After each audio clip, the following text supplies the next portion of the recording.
Hello my wonderful AJR fans out there. The new album is officially out, so in this video I will be reviewing The Maybe Man. Now if you haven't done so yet, I would highly encourage you to subscribe to this channel. I cover AJR a lot, and with this album release there will be tons of content to come soon. And if you'd like to continue the conversation after this video, feel free to join my Discord server, which is linked in the description below. So sit back, relax, smash that like button, and let's get started. To start off the album, we have Maybe Man, and honestly, there is just so much to love about this song. I love the instrumentation, like with the choices in the beginning with that chime sound and those vocal noises. There's also strings and even a theremin at one point, and when those vocals get really high, it almost sounds like they pitch it up a little too. So you can see that there's a lot of care and intention with the choices of instruments they used in this song. I loved the chord progressions that they used in this song, and even the lyrics were so deep and so real. Literally, I can spend so much time talking about each line, but some that really hit me were, I don't want to know the point of life, and I don't know who the hell I am. I think this song hints a little bit at a dark attitude, which I personally really appreciate. And the way this song unfolds, I just see that attitude, that dark tone progress, especially when it's talking about being God. Now, one thing that kind of caught me off guard and I totally forgot about was the part where it goes to 1-2 Pandemonium. And at this point, I'd already fallen in love with the song, so when it got to this part, I just loved it even more. So needless to say, right off the bat, I was thinking that this song is probably going to be my favorite on the album. And I can keep on raving about this song, but I just wanted to mention one more thing, and I think it's the coolest thing about this song with how visual it is. Specifically when Jack talks about getting bigger in the lyrics, his voice also gets louder and higher, and it adds this like reverb to it. So it does an amazing job of just painting this picture in your mind. You can really feel that he's getting bigger, not to mention there are some like stretching noises that happen in the background. So overall, I was really impressed with this opener, and honestly have listened to the song the most since it's been released, and it just gets better every time. And the next song on the album is Touchy Feely Fool. And one thing that I really appreciated about this song was how it starts off right away. There is no need for a slow build or anything like the previous song. It just kind of just starts right away, and it's super strong, and I just really liked that. I think one of the strongest things going for this song is the chorus. It's just super catchy, it's full, and I just love the line that says, I would give anything to not give a but I do. I also really appreciated the I'm better off section where it just repeats that message. It's really powerful and driving, but most importantly, it's seamless. It's not full of itself.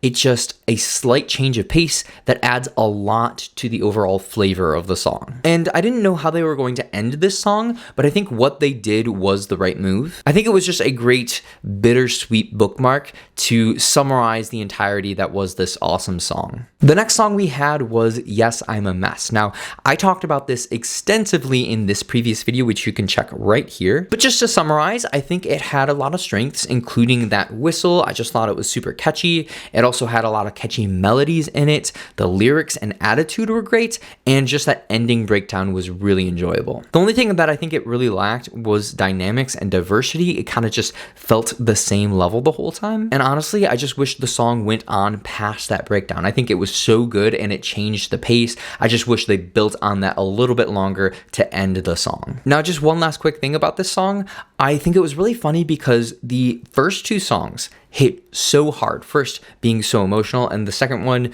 just being such a feel-good, catchy song that when it got to this song, I was already familiar with it and didn't feel like it was special, which is crazy because going into this album, I thought that Yes, I'm a Mess was going to be my favorite, but we already had two songs that I liked better than it. But in reality, I think that was just a good checkpoint, because if I already liked these two songs more than the song I like the most, that's just saying a lot about this album. Next up, we have The Dumb Song, which again, I have already reviewed, which you can check right here. But just with a quick synopsis, I think that it has parts that are a little jarring. Like, for example, it just was really fluid with the key, and it kept on going back and forth that it was a little hard to listen to. But it's a fun listen, and honestly, every time I listen to it, I grow to like it a little bit more. But for me, where it is right now, it's definitely a song that I have to be in the mood for. Next up, we have Inertia. And right from the beginning of the song, it just gave me this Neo Theater vibe, which to me made me feel very nostalgic. And I absolutely loved that aspect for this song. I love that this song is in a triple meter. It just made the song feel very fluid. The chorus is great, and when I was listening to this and heard those choral ahs, like we heard in the teaser for this album, it just kind of blew me away. But just the subtlety of things like the horn that plays in the left ear on the one verse and other synths that just add so much to the diversity of the song. I just think that, again, this album really nails this point about not being full of itself. Like that horn part could have easily been this horn solo or this horn section, but it wasn't. It was just something nice for those paying attention. But just overall, I think this song was one of the songs I wasn't expecting anything from, so it was a nice surprise to hear that I really loved it. And I haven't even talked about the meaning or the story of the song, which I think was really clever. Talking about an object in motion and where I am going is right where I am, I think was really cool. And now on to the next song, which is Turning Out Part 3. The instrumentation in this song is great. It has this really nice tone in the guitar. It has those background vocals that add so much flavor. And just overall, how it's able to build on those instruments is really impressive. I love the line that asks, "Is this how we turn out?" I think it's just really introspective. Now, before the song was released, they mentioned that the song's about getting married and what that means. And I just really appreciated that it touches on the understanding of a relationship and what love really is. One cool musical flair that I really liked was these descending chords that we hear around the 2:30 mark, where it's talking about spiraling out. It's just another example of a subtle thing in the song that didn't need to be a whole thing, but it was nice to hear. And I absolutely loved and connected to these parts where it said, "Don't overthink it, one day at a time." I think it was super impactful and successful in really drawing emotion. And in the end, it says, "I think you'll turn out to like it," which I think was the perfect way to end it. And if this is the conclusion to the Turning Out series, I'm totally happy with it ending just like that. Next up, we have Hole in the Bottom of My Brain. So it was really bizarre how they introduced this song with this like tremolo vocal thing, but honestly, I really like it. And the whole song feels very Beatles to me, but as the song progressed and got to that first section where it changed the key, I just really loved that. It was so seamless and just so fluid. I think my favorite part is near the end, right after the key change around 2:10, where it introduces this piano melody that is just so good. It's a subtle thing and it's behind the lyrics, but I just loved it so much. And then after that, it has this short break, which I think was the perfect timing for a small little break before it goes into the ending. I loved that this whole time it has this repetitive melody and it just keeps on getting longer and longer. I think that's something very characteristic of AJR. And it's funny because when I first heard the title for this song, I was reminded of the kids' song Hole in the Bottom of the Sea, which is all about having this repetitive melody getting longer and longer each time. Now, I'm not saying that was the inspiration for this song, but I think it's kind of funny and something that I appreciated, even if it's just for myself. The next track is The DJ's Crying for Help, and this is a song that we've had for a year now. And it's a great song, but I feel like I don't have to talk too much about it. For me, it was just a nice, refreshing change of pace in the middle of this album because I personally haven't listened to this song in a little while, so hearing it again was nice and just familiar, and I think came at the perfect time in the album. And right after that, we have I Won't, which again is another song that we had for a long time now. Now, this was never one of my favorites, but it was nice to hear in the full context of the album. But we're all so very familiar with this song, I don't think I have to really talk too much about it. So then next up after that is Steve's Going to London. Now, with this song, I think it was really cool that they started off with a harpsichord. It was a sound that I was not expecting, but just really appreciated. I will say that it was a little jarring to hear it go from that kind of soft, slow section into the section with the beat. And honestly, that sentiment kind of explains the whole song for me. It just goes from section to section without really any cohesive feel to it, which honestly was my concern about the song when they first said that it's going to have 6 time changes in it. Now, I did like the song, and if I think about the song almost as an overture where it's kind of a collaboration of sounds and ideas, then I think to me, it gives me a different appreciation for the song. And I really enjoyed the bridge for the song. It was probably my favorite section of the song, but it was funny because it has this line about, you're losing their attention, and I wonder if this was the main idea for the song. Almost as if you have to go from section to section quickly, otherwise you'll lose the listener's attention. But overall, it feels like a song that I will grow with and learn to appreciate over time. But just one last quick thing I thought was a little weird was how they ended it with that fade. It just didn't feel natural to me and added to this overall uncomfortable feeling I had when listening to the song. Next, we have God Is Really Real.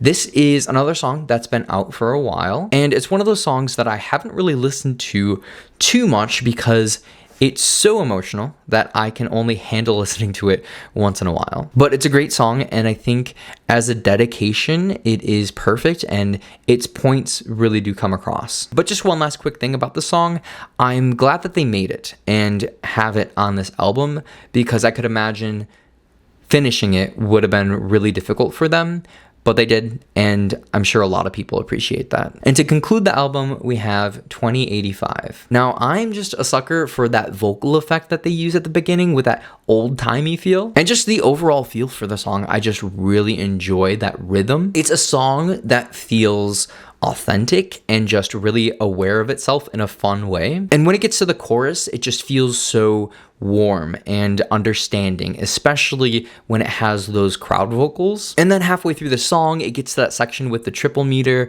which I just appreciated so much and I think was my favorite part for the song. Either that or my favorite part was the ending, which is just so anthemic, and it just feels like a closer. It wasn't anything wild and wasn't trying to impress you.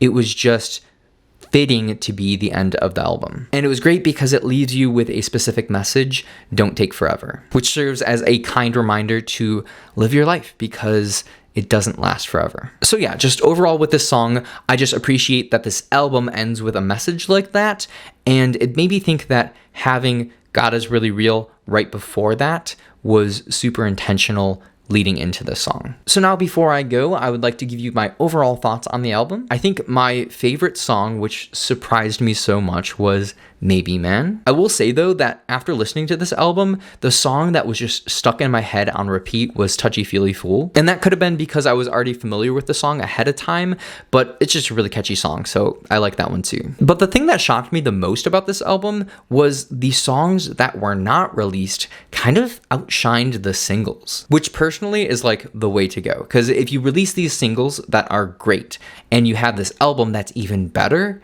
that just speaks to how good the album actually is. And that, my friends, wraps up my review of The Maybe Man. But the TMM content does not stop here. There is plenty more to come. So if you're interested in hearing more AJR, feel free to subscribe to the channel. And again, if you'd like to chat more with me or other AJR fans, feel free to join the Discord, which is linked in the description below. And finally, if you enjoyed this video, give it a thumbs up. It would be greatly appreciated. But thank you so very much for watching, and I'll see you again in the next video.